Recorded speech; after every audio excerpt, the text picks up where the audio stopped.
Engineering படிக்கணும்னு ஆசையாக இருக்கும். இன்ஜினியரிங் படிக்கணும்னு ஆசையாக இருக்கும். இன்னும் இன்ஜினியரிங் படிக்கணும் புதுசு புதுசாக தான் ஆசை வந்துட்டு இருக்கு. ஒன்றுனா பொண்ணோட வேலையை மட்டும் பார்க்க வேண்டியதானே? இல்லைப்பா எனக்கு படிக்கணும்ப்பா. படிக்கணுமா? என்னம்மா வீட்டு வேலையை மட்டும் பார்க்க வேண்டியதானே? தேவையில்லாமல் வந்து பேசிட்டு இருக்காதா? இன்னொரு டைம் இன்ஜினியரிங் படிக்கணும் இந்த பக்கம்லாம் வந்து பேசிட்டு இருக்காதா? அப்புறம் அவங்க தான் பார்த்துக்கோ. இல்லைப்பா அவன் சொல்கிறது சரியான இன்ஜினியரிங் சொல்லி இன்ஜினியரிங் படிக்கலாம். நான் எனக்கு ஆர்ட்ஸ் படிச்சுட்டு ஆர்ட்ஸ் படிக்கிறேன். இன்ஜினியரிங் படிச்சேன். என்னடா நீயும் புரியாமல் பேசிட்டு இருக்க? அவ்வளோ சப்போர்ட் பண்ணிட்டு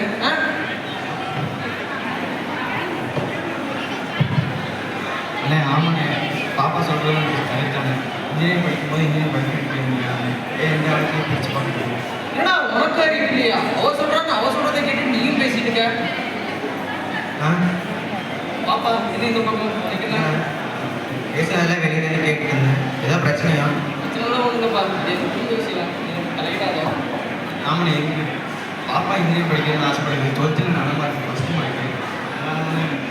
அவங்க அண்ணன் வேணும். என்னப்பா இந்த காலத்துலேயும் வந்துட்டு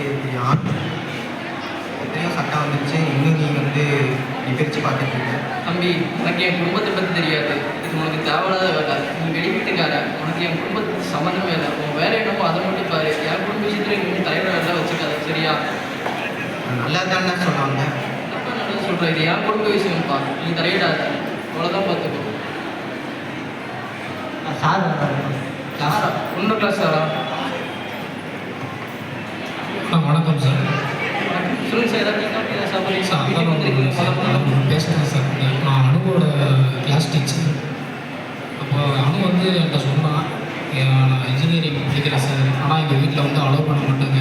எங்கள் வீட்டில் ஜெண்டர் வந்து பிரித்து பேசுகிறாங்க. பொண்ணுங்க வந்து வீட்டில் துணி துவைக்கிறதும் சமைச்சு போகிறது மட்டும்தான் யூஸ் ஆகுறாங்க அப்படின்னு வந்து சொன்னாங்க. அதனால் உங்கள்கிட்ட அதை பற்றி பேச வரேன் சார்.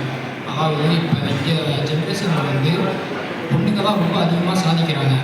நம்ம தான் இன்னும் அந்த காலத்தில் மாதிரியே பொண்ணுங்க முடங்கி கிடக்குது, வீட்டில் அடங்கி கிடக்குது நம்ம நினச்சிக்கிட்டு இருக்கோம். ஆனால் இப்போ அதையும் தாண்டி வந்து பார்த்தீங்கன்னா நிறைய சாதனைகள் பண்ணிருக்காங்க. நீங்களும் வந்து பேரண்ட்ஸாக நீங்களும் பொண்ணுங்களுக்கு நீங்கள் சப்போர்ட் பண்ணி அவங்க நீங்கள் வந்து இன்னும் நல்லா மேலே வந்து கொண்டு போகணும். அதாவது நம்ம இந்த ஜெண்டர் பார்ட்டியெல்லாம் நம்ம இன்னிலேருந்து இதோட தூக்கி போட்டுட்டு ஆணும் பெண்ணும் சமம்னு இந்த உலகத்துக்கு தெரிவிச்சுட்டு நம்ம நல்லா உலகத்தை வந்து இன்னும் சேஞ்ச் பண்ணலாம். தேங்க்யூ.